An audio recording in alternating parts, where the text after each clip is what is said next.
মদিনার এক শহর। ফজরের আজানে সুমধুর ধ্বনি ভেসে আসছে মসজিদে নববী থেকে। সেই শহরে বসবাস করতেন এক যুবক, তার নাম হলো আব্দুল্লাহ।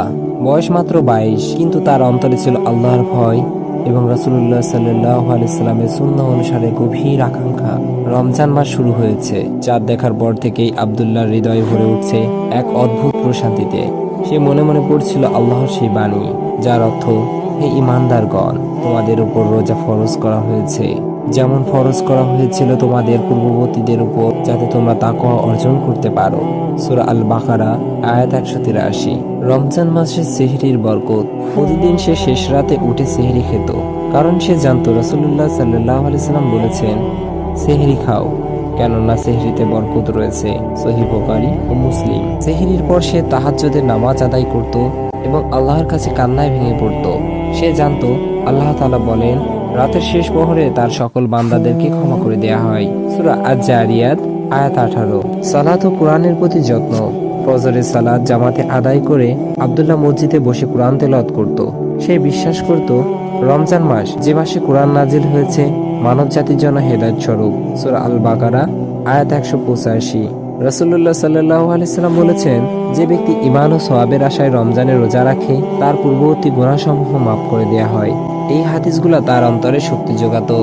একদিন বাজারে একজন লোক তার সাথে খারাপ আচরণ করলো, কিন্তু আব্দুল্লাহ রাগ দমন করলো। রোজা ঢাল স্বরূপ, তোমাদের কেউ যেন অশ্লীল কথা না বলে এবং ঝরকা না করে।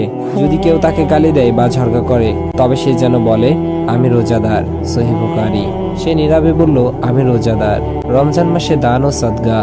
রমজানে সে গোপনে দরিদ্রদের মাঝে খাবার বিতরণ করত, কারণ সে জানত যে ব্যক্তি কোনো রোজাদারকে ইফতার করায়, সে রোজাদারের সমান সওয়াব পাবে।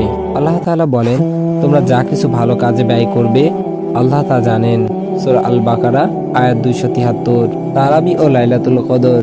রাতে সে মসজিদে নববীতে তারাবি আদায় করত। ইমামের কণ্ঠে কোরআন তেলাওয়াত শুনে তার চোখে অশ্রুসিক্ত হয়ে উঠত।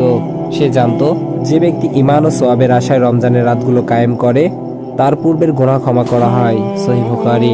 শেষ দশকে ইতিকাফে বসে পড়ল লাইলাতুল কদরের সন্ধানে। হে আল্লাহ, আপনি ক্ষমাশীল, ক্ষমা করতে ভালোবাসেন, তাই আমাকে ক্ষমা করুন। আল্লাহ তাআলা বলেন, লাইলাতুল কদর হাজার মাসের চেয়ে উত্তম।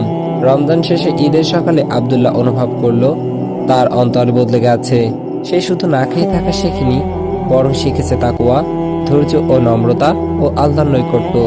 মদিনার এই যুবক আমাদের শেখায়, রমজান শুধু একটি মাস নয়, এটি আত্মশুদ্ধির এক সুবর্ণ সুযোগ। একজন যুবকের করণীয় রমজান মাসে সঠিকভাবে রোজা রাখা, নিয়ত তাকওয়া সহ 5 ওয়াক্ত সালাত আদায় করা, কোরআন তেলাওয়াত ও বুঝে পড়া, চরিত্র সংযম রাখা, বেশি বেশি দান সদকা করা, লাইলাতুল কদরের সন্ধান করা। আল্লাহ আমাদের সবাইকে সেই তৌফিক দান করুন। আমিন।